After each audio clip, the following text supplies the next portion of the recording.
infelizmente nós entendemos errado por muito tempo. É o texto de Lamentações, capítulo 3, versículo 22 ao 23. É aquele versículo que nós muito mencionamos, aquele versículo que nós muito pregamos. Mas, aliás, o que nós entendemos errado nesse texto? O texto vai dizer o seguinte, que as misericórdias do Senhor são a causa de nós não sermos consumidos. E vai dizer que, porque essas misericórdias não têm fim, novas são a cada manhã.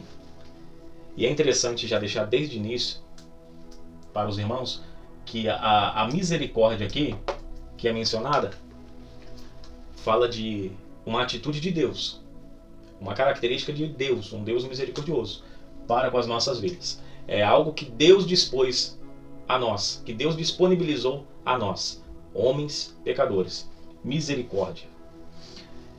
Mas, aliás, o que nós entendemos errado? Vamos direto ao ponto. Meu objetivo aqui é ser rápido, claro e esclarecer aquilo que muitas pessoas, muitas das vezes, não falam.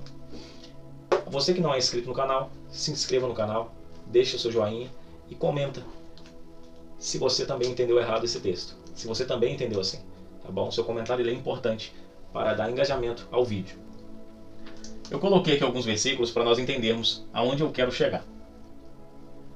As misericórdias de Deus, ela não tem fim? Existe uma palavrinha que nós esquecemos.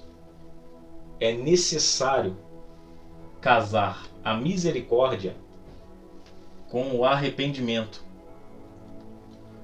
Se nós não casarmos a misericórdia com o arrependimento, a misericórdia de Deus, ela não nos alcança. A misericórdia de Deus só nos alcança quando há arrependimento. Se não houver arrependimento, não tem misericórdia, e sim uma expectação terrível de juízo. Então nós precisamos entender de uma vez por todas, porque o evangelho triunfalista de hoje, que diz que coloca o homem como o centro do universo, que diz que o homem é quase um semideus, que o homem pode tudo, todas as coisas o homem pode, que o homem é grandão, que o homem é fortão, que o homem é esse evangelho antropocêntrico. Esse evangelho, irmãos, tem feito muitas vidas perecer. Por quê? Porque dizem isso. Pecou, não tem problema. As misericórdias do Senhor não têm fim. Pede perdão e bola que segue. Só que o problema é que o pecado continua. O pecado continua e as misericórdias do Senhor, na nossa concepção, continua. E de fato continua nele. Ele continua disponibilizando a misericórdia. Só que se não houver arrependimento verdadeiro, ela não nos alcança. Então, uma coisa que nós precisamos aprender de uma vez por todas e ensinar é que as misericórdias é algo de Deus. É um presente de Deus para nós.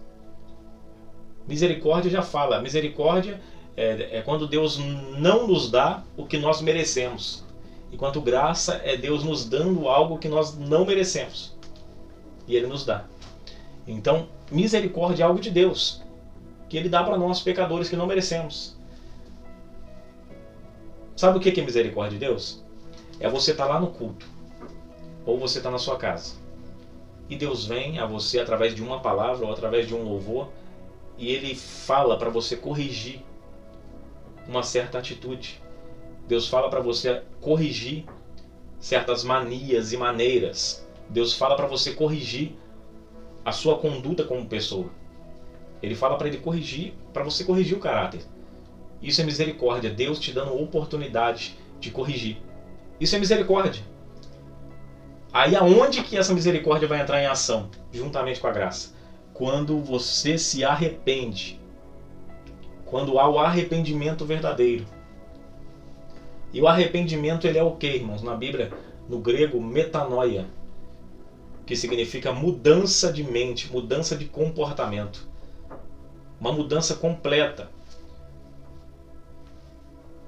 Então, irmãos, é necessário nós mudarmos as nossas atitudes. Assim, somente assim, as misericórdias do Senhor nos alcançarão. Aqui o texto está dizendo é isso, que as misericórdias de Deus não têm fim. Ela está disposta, ela está disponível. É um presente de Deus para nós. Mas assim como a salvação, ele é um presente que nos é dado, mas é nós quem decidimos se nós vamos receber esse presente ou não. Nós podemos rejeitar a salvação como podemos rejeitar a misericórdia de Deus. A misericórdia de Deus já disse, é o convite, é o apelo. Se corrija, se conserte. E a misericórdia é quando você toma uma atitude em relação à palavra que ele te deu. Então você entende por quê que a misericórdia de Deus ela não tem fim, mas as nossas oportunidades. Se nós formos esgotando todas as oportunidades, as misericórdias que Deus derrama sobre a nossa vida, Deus existe uma taça. Depois você abre em Gênesis 15:16 e você vai ver Deus falando que existe uma taça. A taça da ira de Deus. E Deus é longânimo, irmãos. Para nós conseguirmos ali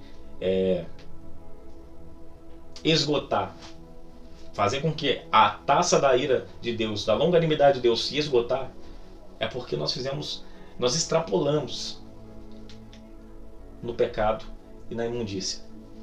Você lê lá, ele fala que a taça dos amorreus ainda não havia se enchido, que Deus estava aguardando porque ele é justo.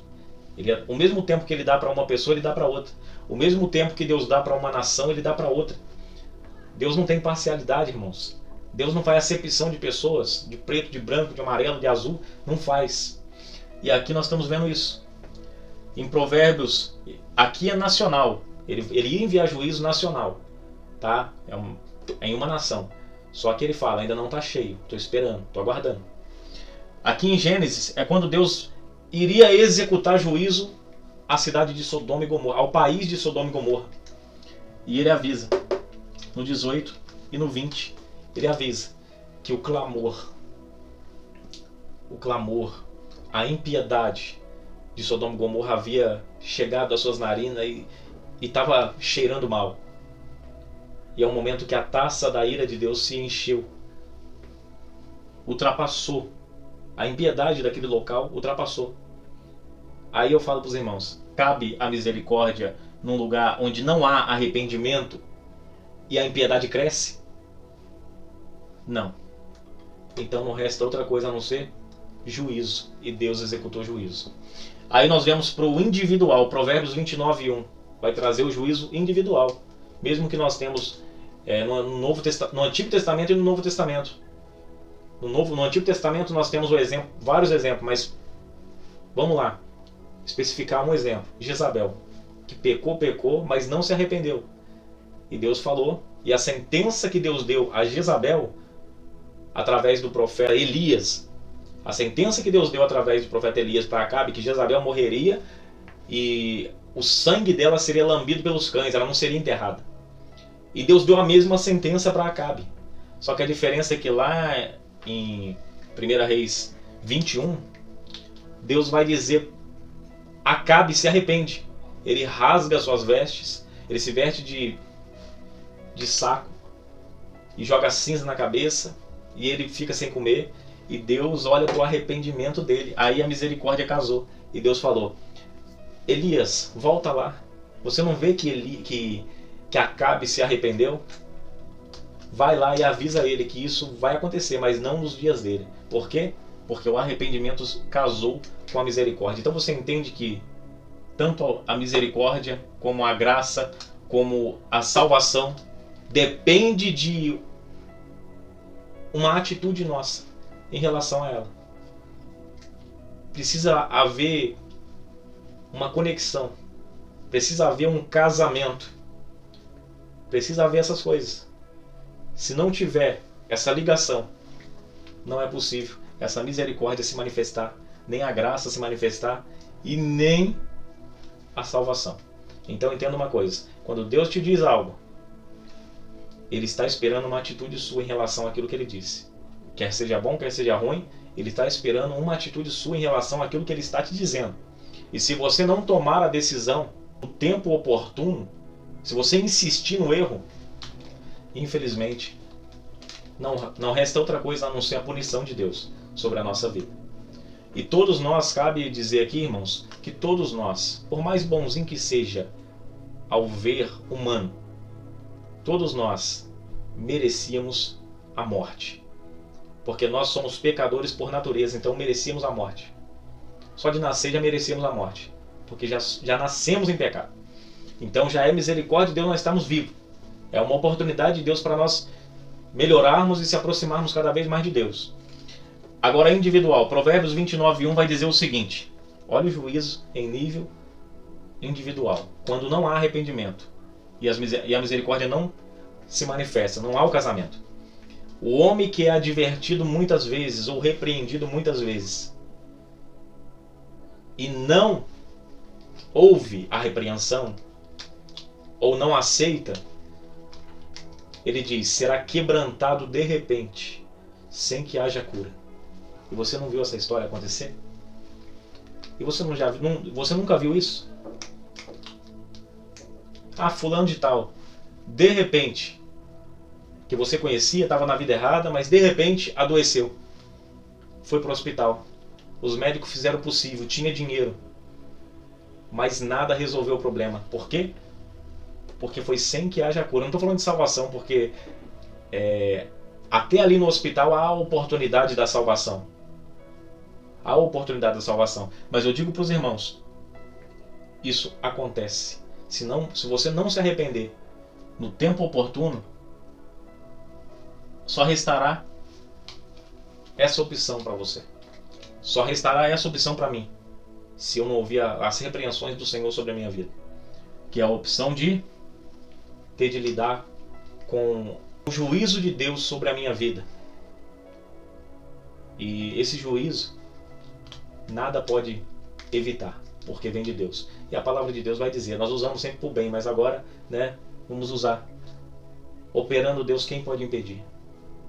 Sendo que ele vai dizer lá em Deuteronômio capítulo 32, 39, que ninguém pode fazer escapar das mãos dele. Ele fala, eu mato, eu faço viver, eu firo, eu saro, e ninguém pode fazer escapar das minhas mãos. Ele diz, eu sou Deus e não há outro além de mim.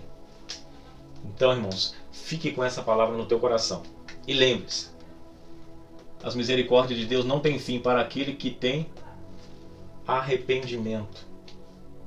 Então se arrependa se você tem ouvido a palavra de Deus vir em contato, em encontro a você. Se a palavra está vindo, se está te exortando e você não tomou uma decisão ainda, tome rápido, porque é o que Deus está requerendo da sua vida e da minha vida, sempre é arrependimento, para que a misericórdia de Deus se manifeste sobre a nossa vida. Até porque ele vai dizer em Ezequiel capítulo 18, versículo 13, se não me falha a memória, que eu, o Senhor, não tenho prazer na morte do ímpio. Então, se Jesus está falando com você, corra para Jesus o mais rápido possível. Levanta a sua mão, se posiciona e diz, eu me arrependo. Amém, irmãos? Deus abençoe a sua vida e Deus abençoe a sua casa.